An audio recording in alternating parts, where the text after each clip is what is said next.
Good morning and welcome back to the Leeds Armoury. I'm Alan. I'm Battle Yeah. Welcome to Tabletop 24. We are obviously covering the Battle Hardened today for Flesh and Blood, hosted by Living Realms. So yesterday we picked up on Skirmish Season 4, the world premiere of Skirmish Season 4. It was good. It was a long day, so we had 10 rounds overall. Today we've got even more, so we've got 10 rounds of Swiss, followed by the top cut. Yeah, 13 rounds. 13 rounds to find our Battle Hardened winner. Yeah, there's a lot on the line today for players, so I think there's going to be there's a lot of people that we said yesterday were probably testing things, maybe taking a few cards out, adding a few extra cards. Some players have completely changed hero. Yeah. So yeah. So that's going to be quite interesting.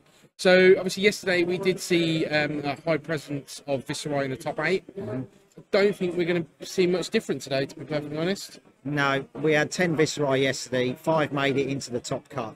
So, you know what I mean, 50% conversion rate to make it into the top cut. That, you know, that's how powerful that character is in Blitz, and making it into the top 4, 3 Viceroy, 1 Dory, and then we had the Viceroy both in the final. Yeah. Yeah, it's a powerhouse. Yeah, and I think there are a few people that have switched out. There's a few people open to high roll on KO today as well, isn't there? Yeah, there is indeed. Yeah, there is a. We'll get the breakdown. There is a few players still registering.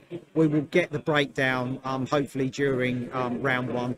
I'll tally him up like I did yesterday. Yeah, so hopefully we'll get that out to you quite early on. Yeah. Obviously we've got a couple of breaks scheduled in today, so hopefully we'll be back on to discuss really the meta. Again, we're probably not expecting some of these rounds to go to time. We did get quite lucky yesterday. There was a few rounds that did go most of the distance. Obviously nothing on stream went to time, but it was a close one. There was a Bravo match. Yeah. Went quite close. So yeah, I mean, yeah, it's nice when you can watch a long game, as long as it's entertaining, as long as there's no too much in the tank moments. But yeah, it should be pretty quick. There are a few more Oldham players today. You know, I have asked them if they've got a game plan for this, which they've nodded and said yes. Yeah, no, I was catching up with a certain content creator who is running Oldham, and I said, obviously, have you got the ability to close out a match where you need to? And that's the one thing with Oldham, and even with Bravo to a certain extent, fatigue Bravo. Oldham's got glacial footsteps. Yeah. And I said to him, have you got enough in there to go the distance? Yeah, he said. So it's going to be a very interesting sort of breakdown, see what changed from yesterday. Yeah. Like we said, 16 Kasai. Yeah, 16. Sorry. Don't feel she did particularly well. Obviously, Jason Hamer taking it to the top 8. Yeah, the conversion rate wasn't high, but it could be people moving to Kasai because, you know, it's looked at as one of the good heroes, you know, to be in Blitz. But she's got quite a simple game plan. You know, he's literally saber, get coppers, saber. How are you going to go again? I'm either playing Blade Runner or I'm playing Glisten. You know, I've got, you know, in the swing or slice and dice to try and get me extra power. But he's literally try and gain copper and then smash with blood on our hats. It's quite a simple format to do. It's just can be quite awkward for people to block. Yeah. And obviously we've got a lot of different representation. So we've got probably over 100 players here today. We'll get the final count once obviously we get full registrations in, but and you can probably hear in the background that it's a bit more noisy than it was yesterday. Yeah, so. I know Fabio's hoping to try and break the 112, so he's got the biggest ever Battle Hardened event. So, you know, fingers crossed. Living Realms put on a really good show. You know, this event hall is packed and it's a really good venue at Leeds Royal Armouries. Yeah, and obviously again this is LRG Con for the weekend. So yesterday they had the Dragon Ball Super on in the other room, and today we've got Digimon. So they've got I think 7 rounds of Digimon in there next time. Yeah. What sort of card game's that? But obviously it's not just the Flesh and Blood that Living Realms are doing this weekend. So they're doing a really big event overall. So yeah, it's going to be a good day for it. Like I said, it's going to be a long day. We're probably going to be streaming for a little over 10 hours, potentially. Let's see how long those finals go. We have got an hour booked in for each final towards the end of the day. Now, I can't see the players taking it. If we've got to that blunt end of the day, like we found yesterday, those top 8 cuts went quite quickly. So, well, we'll be we'll be streaming the top 8s, won't we? And then I'll be recording other tables as well for the top cuts. So you can see that on my channel, Baz the Bard on YouTube. Hopefully they'll go up next week. To try and bring you as much blitz action as possible to prepare you all for this skirmish season ahead. Okay, So yeah. Yeah. And obviously we'll break down the videos from the weekend for the video on demand in the background as well. So make sure you check that out and give us a subscribe so that you know when that's coming along. So Yeah. other than that, what were you expecting hero wise then? Let's go through who's here. We've got some big names here.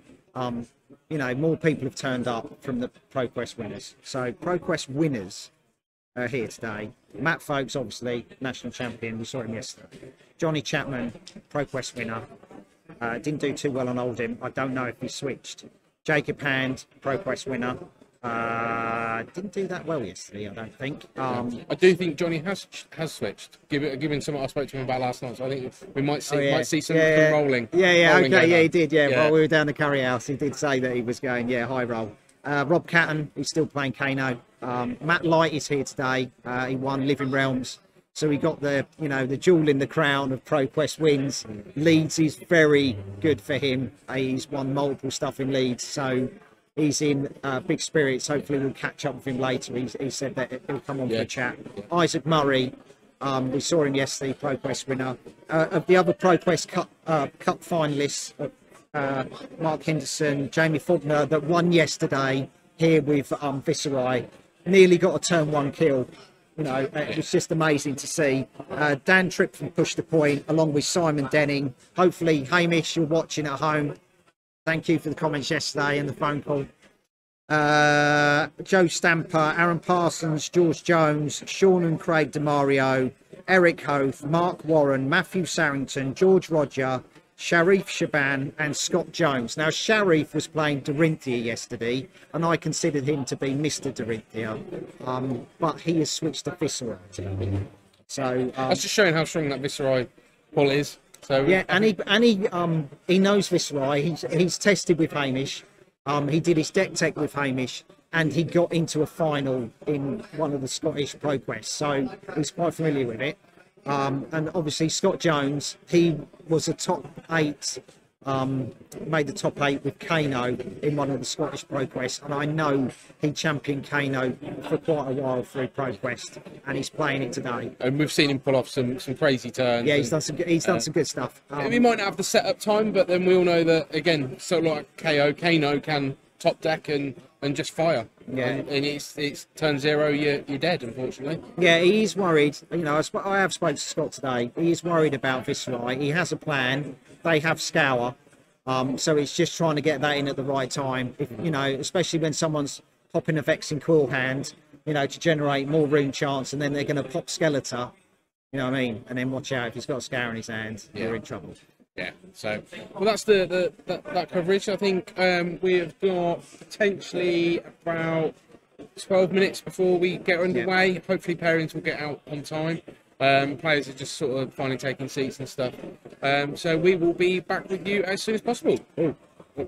We have lined up the first match. Yeah. So, all being well, and George Moorhead's opponent agrees to coming online, we will see Dash as the first one. Yeah.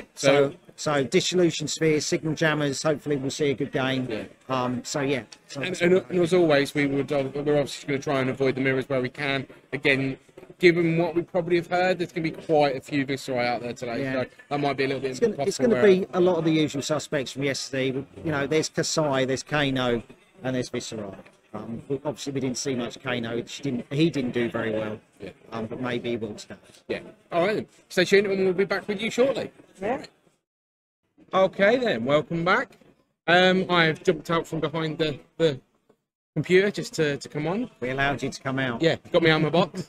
So hopefully you're enjoying the rounds that we've had so far. A couple of high rolling brutes. That's been amazing. Yeah. Just to see them actually go off, it's been absolutely brilliant. You know, we tried to bring some KO yesterday. Unfortunately, it didn't happen. But yeah, to see KO actually go off is fantastic. Yeah, exactly. You know, a friendly 17. Yeah, I'm just 17. I'm like, jeez. Right. So obviously we're in the small box. There's a reason why we're in the small box, and that is because we're going to bring you the hero breakdown. So apologies, it's been a little bit later than we normally like to get these things out, but the rounds have run quite close to time, and we've been obviously wanting to talk to the players as we've gone through it. So yeah, pretty much the same breakdown as yesterday. Yeah, lots of Kasai, lots of Viserai, a bit more KO today. But yeah, you know, people have switched. from what they were playing as well. We've got, and I know that some people came off Oldham and went to KO. Lots more Kano to try and counter Viserai and Kasai. So yeah, and quite a surprise in the amount of Prism players we have today, because traditionally she hasn't done well in a Blitz format. Be interesting to know whether they're running Heralds or Auras. You can't put Auras in Blitz.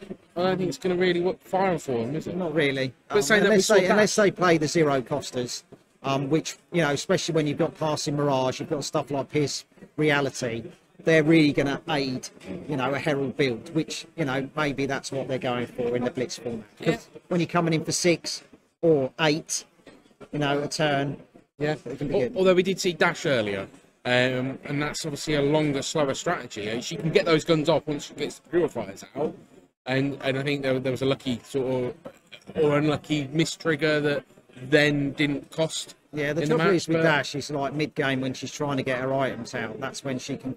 You know, you can't allow someone to regain the tempo. You know, we saw that Azalea nearly got it, you know, a couple of big arrow attacks. And the Dash player was kind of like reeling a little bit, you know, and he managed to pull it back, even though, you know, time was pressing. There is one Shiana today. Yeah. So that was quite interesting. Replaces our Cabdeen from yesterday, probably. Yeah, I tried to get him on. But he has not got a winning record, and that's why Tom came on, because he was next to the conversation.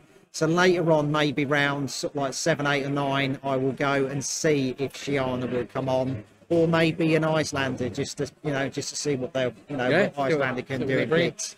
Yeah. So look, I think it's safe to say we've got fair representation, but yet again, no Ira. No Ira. You know, the Queen of Blitz. Yeah. How well she did for sort of like 2 to 3 seasons, and she's not here. You know, her specialisation, you know, was it Mist Blossom, is not as good as Benji's. No, I mean, we saw Benji can fire off. I mean, an 11 card hand, you know, nearly killing his opponent, you know, and then following up like next turn with just an ancestral empowerment to finish. Yeah, that was brilliant. And maybe Ira does suffer because she's literally, you know, 3 or 4 card strings are not going to be as powerful. Yeah. But, you know, it's a shame we can't see what she's like in this current meta. You know, but we might see that later on in this, you know, this format. We've got the whole skirmish season. Maybe Ira will turn up at some point. Yeah. So obviously there's a lot more skirmish seasons out there. Obviously we had at the world premiere yesterday. So yeah, it should be interesting to see what comes out from everybody and see who does rise to the top. I mean, I think it's fair to say I think Viserai stands a good chance again today. But it will be interesting, the conversion rate. So we had 50% conversion rate for Viserai. Over 50%, yeah. Well, not into the top cut. Over 50 into the top cut. Right. 5 out of 8 yesterday. So yeah, it's not. Let's keep it clean. Let's get the cards out. Yeah. But it's certainly interesting. We will try. There'll be a break after round 5. I'll get the standings from Fabio, and then I'll go through the decks to see, you know, who's in the top 8 at the halfway point. That will be quite interesting to see. Yeah. I'm hoping that there's still a Prism player now on 4-0, and fingers crossed there might be a Prism player next. Yeah. So let's see what we can get. Like I said, we always try and bring you the games that are a little bit different. Try and avoid those mirrors where we can, and obviously we might try and see about keeping KO a little bit away for the time being, considering he's come on twice now. But the second KO, I promised Francesco to come up because there was a repairing. He was supposed to play Tom in the previous round, and there was a repair. I went to check on him after the round to see if he still had a positive score, and he did. So I was like, right, let's get you up. It's just a case of it's another KO. But yeah, it's nice to see 2 high rolling KOs. It would be nice to get a Kano on if there's still one with a positive score at this point. We shall see. Yeah, there's 7 of them out there. Yeah, so indeed. Quite well be. Yeah. So stay tuned. We'll be back with round 5 shortly, and then, like I say, we'll pick up standings and everything after that. So stay with us. And welcome back. Apologies a bit later than planned. We are looking at the standings. So here are our standings after round 5. Indeed. Yeah. So we've got 3 players on 5-0. At the minute. Yeah. And again, probably no surprise who those 3 players are. It's nice that we've had 2 out of the 3. up on stream already. Yeah. So let's do a run through of who is playing what in the top 8. Yeah. So Matthew Folks is playing Viscera like he did yesterday. Jacob Hand is playing KO. We saw him earlier. Tom Barnaby Pass is playing KO. We saw him earlier. Isaac Murray is playing Viscerai, so no change from yesterday. Scott Mines is playing Lexi. Sebastian Gilboard is playing Briar. I do hope I said his surname right. Sharif Shaban is playing Viscerai, and James Thorgood is playing Kano. Okay, so yeah, quite a bit of a mix there, and obviously not this heavy at the minute. Well, this is filling up. There's no Kasai. There's no Kasai in there, which, considering, you know, there's quite a lot of Kasai players. You know, one made it into the top 8 yesterday. At the moment, at the halfway point, there is no Kasai player here. So it'll be interesting to see when we get to round 10 where they are. Yeah, exactly. I don't know where's Jason. Where's Hamer? So Jason Hamer's 10th. Is he running? No, he's playing Prism. I tried to get him on earlier, and then basically they had a conversation between Jason and Jamie, and Jamie went, "Yeah, I'll go." There we are. That was good thanks for Jamie on that one. So Jason being our top side player yesterday. So you've got to imagine, obviously that feels lacking a bit in the size, but still it was over, and I'm going to come back to this one, it was still over 21% of the field. Yeah. So I'm surprised because, like you say, we've got almost 100 players here today. You'd have hoped to have seen, even by the stack of the odds, that you get at least one in there. Yeah. So it looks like, you know, people have already found answers to Kasai. If we go back to the players quick. So if you look, so we saw Francesco earlier. We know that 9th place Francesco, he's playing Oldham. Jason Hamer on 10th, he's playing Prism. Liam Holden on 11th. We saw him yesterday. He's still playing Viscerai. So Elias in 13th place, we've seen him. He's playing Lexi. So yeah, 16th place Mike, he came runner-up yesterday. He's playing Viscerai. David Carf, I think he's playing Bravo. So yeah, it'll be interesting. I'm going to have a bit of a nose. Yeah, and obviously with a bit about this is some of these players now, it's getting to crunch time because I think with the number of rounds that we've got, I think again we might be difficult to see an undefeated player.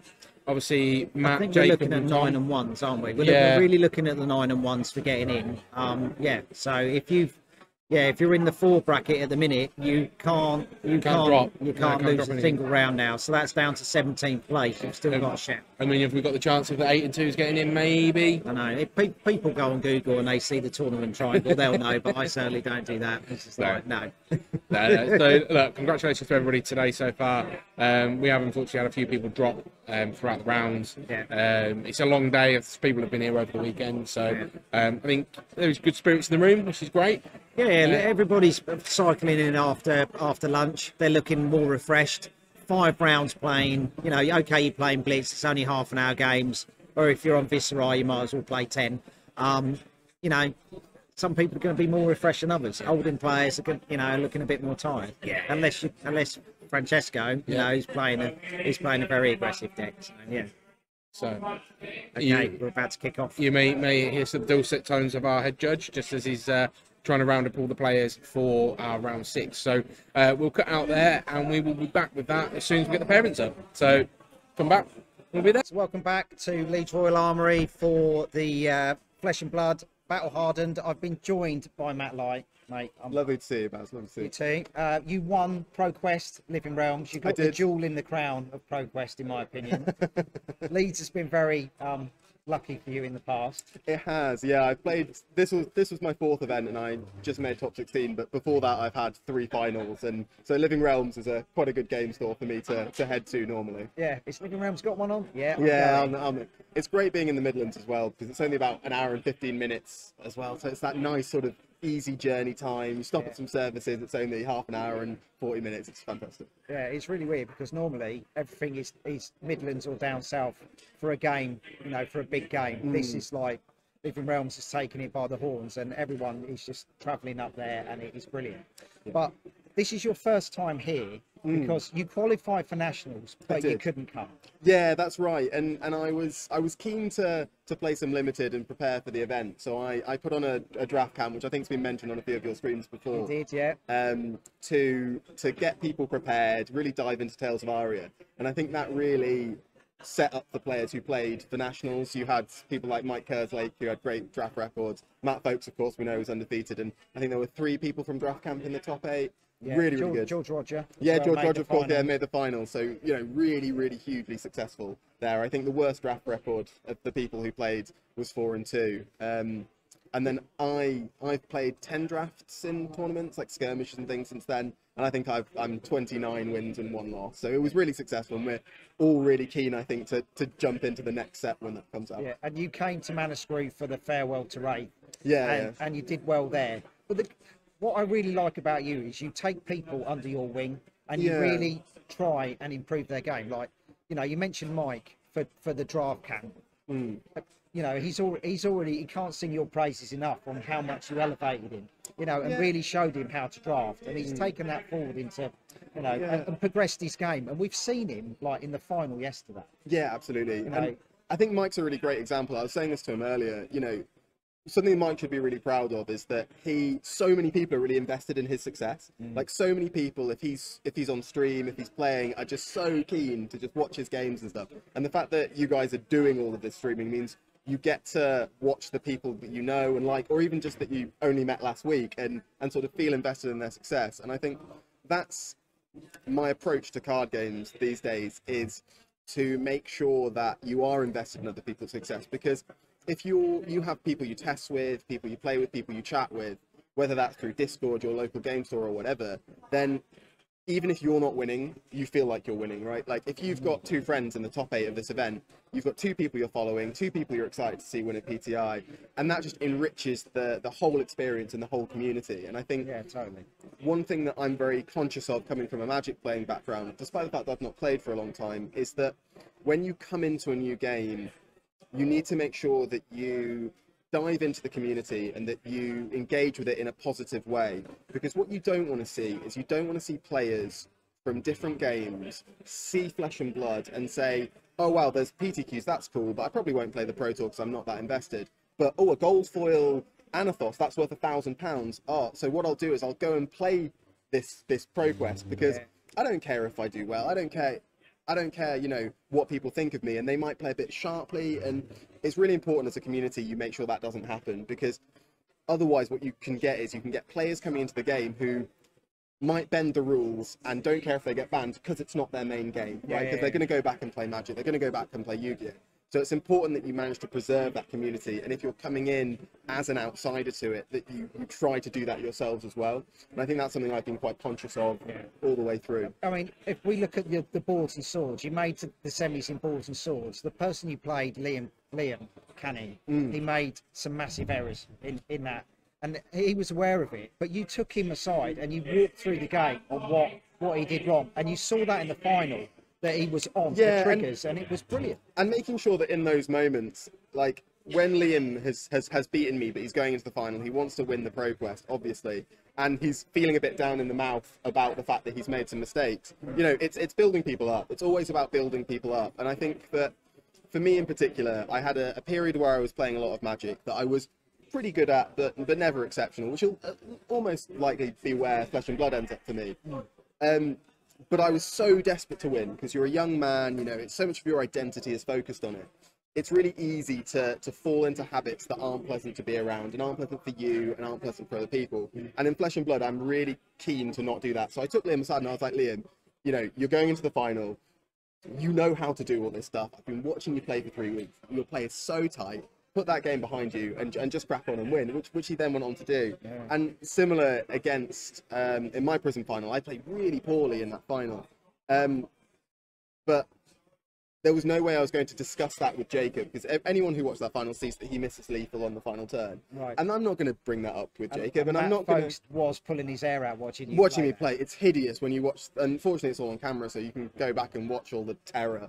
And I can only imagine Matt's expression throughout the game, and you can see mine if you listen to things I'm saying as well. You can hear me noticing my play errors. But yeah, like I said, I'm a big fan of of investing in other people's success, whether that's through a draft camp or through a team of players, or even just through, you know, making the connections. Like I've met a player today, a couple of players today who I'm sure I'll see at the Calling in Krakow, and one who I'll see at the Pro Tour. So it's, you know, getting their Discord names, starting up these dialogues, because the game is at its best when you've got loads of friends, loads of contacts, because you know, you want to make friends, you want to and the callings and the pro quests, I think you see the community build and grow, and yeah, it's fantastic. So let's discuss the players that you took under your wing, right? We've got the now infamous draft camp. That was amazing. So let's look at the Pro Quest. So we've got Matt Folks. Yeah, obviously multiple Pro Quest finalist. Yeah. We've got Isaac Murray. He wasn't at draft camp actually, but I'm sure he'll be on this one. But yeah, he's in. You've taken him under your wing. Yeah. He won a Pro Quest. Johnny Campbell, you introduced him to Flesh and Blood. Chapman, Sorry, I keep calling him Campbell, and I really need to. It's in my brain, and I can't stop it. But Chapman, he won a Pro Quest. You know what I mean? You are taking these players in. You're bringing them into Flesh and Blood, and we need new players. And the skill level is just increasing. Yeah. Soared. Yeah, and it wouldn't. I think it wouldn't be fair to say that I'm sort of like teaching these people a lot. No. A lot of it's just about sharing information and chatting, just having these constant discourses, a lot of which take place on Discord or in Facebook Messenger chats, and just keeping doing that all the time, really. Right, brilliant. It's been lovely talking to you. Lovely talking to you. Thanks very much. Welcome back to Leeds Royal Armoury. I've been joined by Matt Folks. You've just won your top 8 game versus Sebastian. Congratulations. Thank you very much. Top 8 can be a bit of a relief to get through. You got the relief of getting in, and you just know, right, the competition's about to rack up a little bit. Well, I think I have a different perspective on how people look at top 8s. Like a lot of people, you know, they celebrate, yeah, I made the top 8. You know, I try, you know, specifically to not celebrate, or like, because all that matters is the next match, you know. And that, like, okay, that's just one step along the path of what the goal is to achieve today. The thing is, you're used to getting into it's not even about being used to it, you know. Because you know, I always feel lucky to have done an event. You know, you always need fortune to go on your side, and I think I had a great deck today, and I think I played decently well. But like, you know, it's about not celebrating too early. You know, I don't want to say, oh, I'm really happy I made the top 8. You know, I want to approach, and you know, you'll see this both in my games in the Swiss today, or like a tournament like Nationals. Like I played, even, you know, after day 1 at Nationals, I was locked into the top 8, but like I still approached every single match with the same intensity and desire to win, because it's important to me that I continue to stay focused. I don't relax and say, oh, it's all done. Like, you know, like I just want to keep focus on the next match and play the best game of Flesh and Blood I can continually, you know. But then you're searching out the best players now to play against, to practice, aren't you? Yes, yeah. You know, you played against Brendan Patrick. Well, I've been slapping him about. You play against Tariq. Yeah, I've been playing against Tarek a good amount. Well, for a long time. I've been playing against Tarek pretty much since he started. Yeah. Sorry for mispronouncing your name. Yeah, I will apologise for that. I'm sure he's probably crushing it in Indianapolis right now. So I saw he made day 2, and imagine he's smashing his way through the field there. He's an exceptional player, exceptional human actually. So Seb's game. Sorry to change tack. No, it's fine. So Seb's games. How did you find Viserai versus Brian? Because Seb doesn't particularly have the time to play CC, so he plays a lot of blitz. Yeah. And you know, he bought Briar today, and he's done really well with it. How do you feel Viserai is into Briar? Because you know, I mean, you took Briar Cheerio. Yeah, I love Briar. I have big place in my heart for Briar. I think so. I get to have the play, which I think is really important. But it was a bit strange. I ended up blocking quite a lot.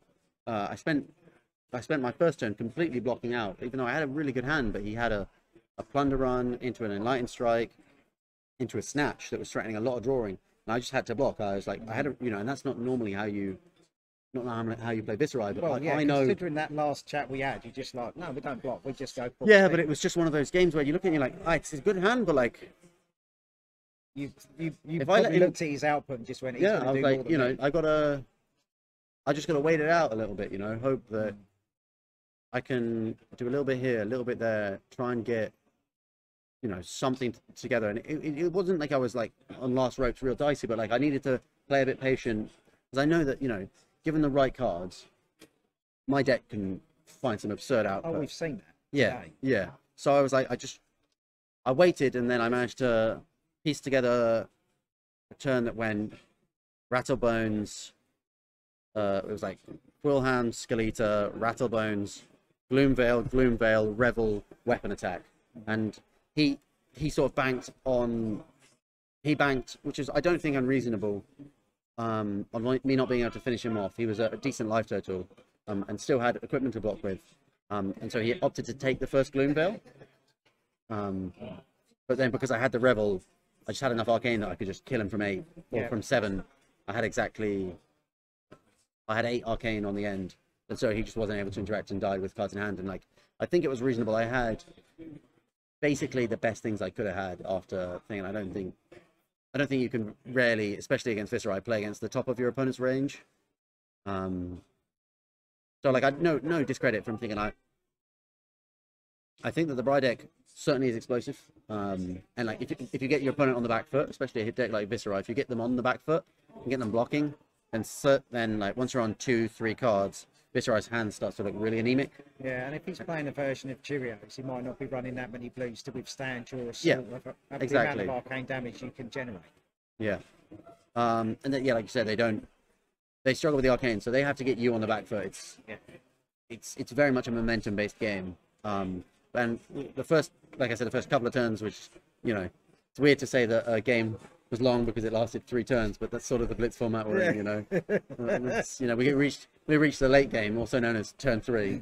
It's sort of a bizarre thing to say, but how much stuff have I got left in my equipment kit? Yeah, but yeah, I'm really happy to have won the top 8, and I'm just focused on my next match. I believe I've just seen my friend Pete. I think he's just won his semi-final. Yeah. So let's talk about Pete. Yeah, please, happily. So Pete, we shall call him your protege for Flesh and Blood. So he taught you magic, apparently. He taught me magic about 5 years ago, ruined my life completely. Yeah. And now you taught him Flesh and Blood. Exactly, and I taught him on Friday night. Shows what caliber of player he is. Pete's an exceptional player, one of the brightest minds I know. Pete's especially been amazing at just picking something up without really any reps on it and just putting the pieces together almost from nothing, you know? And so I knew that I was like, I've been begging him for months to come to a Flesh and Blood tournament. I was like, trust me, bro, you're going to be great. You're going to crush it. Yeah. And like, the fact I think I'm not 100% certain because I haven't actually, but I believe from what I can see, I think he has won, and I have to now play him in the semi-final, which is terrifying because I know he's a really good player. And, you know, it's always stressful to play against one of your best friends. I am not going to put you on stream. I don't mind to. I don't mind to. Yeah. I mean, I've done it for other people when they're playing their best mate. I know that this is, you know, the pressure of the top 4. And people want to see you. But I'll ask him. But my plan is not to put you 2 on. You know, simply because I know how much this means to you. Yeah. And the pressure. I don't want the pressure of the camera. I don't mind. I'm happy to play, happy to not. I'm just here to play Flesh and Blood. That's been my goal from the get-go, and I'm just going to keep doing that. I'm having again, every time I come to a tournament, I think, God, I'm having the best time. And then Monday comes and I'm like, I'm a zombie. Oh, yeah. I go to work the next day. I'm just like, oh, my God, I didn't even play. Like, after the ProQuest season, so this is, for me, because I played yesterday, I played 9 events, so 5 ProQuests, and then the skirmish yesterday, and the Battle Hardened today. Like 9 events in 5 weekends, and I'm playing every day on top of that. Like I said to my girlfriend, oh, I can't wait for next weekend. And she goes, oh, what's next weekend? And I go, not playing any Flesh and Blood. Which is not a testament to not enjoying the game. It's a testament to really, you know, but you say I've been about deep your in the partner. trenches. Your partner came today playing Benji? No, she's playing Brian. Brian. Well. I saw her up on table 14. She was making a good run at it. She was making a good run of it. Yeah, I started to look, we're going to get your partner on stream here, and, you know, she's phenomenal player. Oh, she's an incredibly bright human being, and someone I'm lucky to be able to associate with. I think, like you said, I've been seeking out the best people to play with, because I think, you know, the people around you elevate you a lot. Yeah, push you on, totally. Yeah, and you know, just want to say that, like, anyone watching, I'm always happy to play with people that message me and ask You know, And where are you? Where can they find you can find me on Discord or Twitter, just Matthew folks. I'm pretty open and available. Like I think that getting as much practice as possible is really important, and I think you can almost always find a lesson from basically everyone. You know, if someone's got a different perspective or something that you think, that's not my experience. You know, why do they think that? Yeah. Can I take something from that? You know. So yeah. Nice. I wish you all the very best Yeah. of luck. Only job's not done. No, There's not only done. one focus, and that's the next round. You know, if even if Pete lies in my way, I'll, you know, just keep trucking. Nicely, a friendly Yeah. 6 arcane, friendly 8. Yeah. Have a friendly sonata. Yeah, between friends. You know. Indeed. Thank you very much, Barry. Cheers. 20 hours this weekend stream on camera. Is that it? Yeah. So firstly, apologies for a couple of the downtime in the stream for the internet. A massive thank you to Vegan Spaceman Terence, who did come to the rescue with some mobile internet to help us out to get through to that final, which was great. I appreciate everybody bearing with us through that final as well. Obviously, they could have quite easily turned off, and knowing that there are other events that desire your attention this weekend as well. So thank you for spending your time with us. I think we definitely are the Morecambe and Wise of the Fab community, apparently, as somebody said earlier. Yeah, apparently. Is that because we get it wrong? Yeah. And do dad jokes? Yeah. Oh my god. Yeah, exactly. No, it's been another great weekend of Flesh and Blood, hasn't it? It's been amazing. It's been fantastic. The amount of new players that have come in. You know, we knew quite a few players coming up here because we do a fair bit of streaming, you know, or I travel around doing my, you know, filming. But the amount of new players we've had in here has been fantastic. You know, like 177 players we've had over the 2 days. Yep. You know, it's been really good, really good. Massive event. It's a skirmish and a battle hardened. You know, 79 players for a skirmish. That's never been done. You know, no, so it's massive. It was a massive event, and it was covering the 2 days. So obviously, thanks to Living Realms for putting on such a great event. Indeed, Obviously, thanks to the community for coming down to the event, and obviously watching and following on with home. Those that couldn't make it yesterday, obviously tuned in, and those people that have either gone home or can't make it. I know we've got a few people watching in there. So again, thanks to Living Realms. Thank you, Barry, for joining me once again. it's all right. So Anytime you ask, I'll be here, mate. I don't mind. That's it. So obviously, if you haven't already done so, please go along to Baz the Bard on YouTube. Follow and like Baz, because he puts out content quite regularly from some of the local armories and some of the more further afield events. If you haven't done so already, please also like and subscribe this channel, Tabletop 24, because obviously we will be putting out more live events, and we cover a lot of other different things on the channel. So get notified of that. Screw skirmish round about the end of Middle of April, so we'll probably be along there as well. And yeah, thank you to such a great community. Thank you again to LSS for making a fantastic game. So stay tuned. We'll catch you next time, and thank you for being an amazing audience. See you soon. Bye.